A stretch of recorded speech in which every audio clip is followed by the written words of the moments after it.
are, but if I may just insert, we all have the judge saboteur. So that is the chief saboteur. Like that's the head honcho saboteur, the judge of ourselves, of others, and circumstances. That might be that inner voice, right?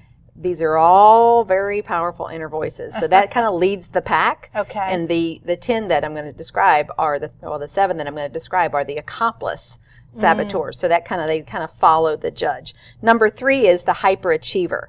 So our hyperachiever is dependent upon constant performance for us to feel validated for respect. It never ends. It's that mouse wheel that some of us feel like we have to constantly be on in order to feel self-worthy. So powerful, so damaging. Number 4 is the hyper-rational, which is something that comes with intense focus on the rational processing of everything. So I happen to have a high hyper-rational flow, and something I'm always finding myself saying is, this just doesn't make any sense to me. I don't understand why this is happening. This just doesn't. So it's not logical, and so not everything is logical. Okay. Which is unfortunate.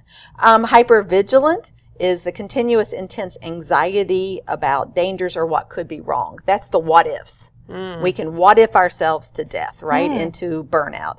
Pleaser is the indirect trying to gain acceptance and affection, pleasing of others. We constantly are doing something. So many of us are pleasers that we feel like we are overextending ourselves, which leads to burnout.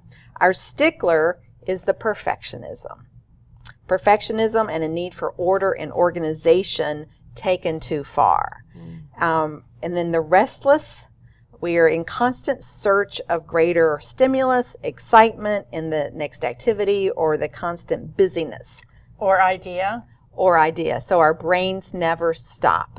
We just burn out. You cannot remain in restless mode and not finding contentment and peace where we are right now. Right. And then the last one is victim. We all know those victim Vickies, right? The persistent Vickies. The persistent and extreme focus on internal feelings, particularly painful ones, and feeling almost like that martyrdom.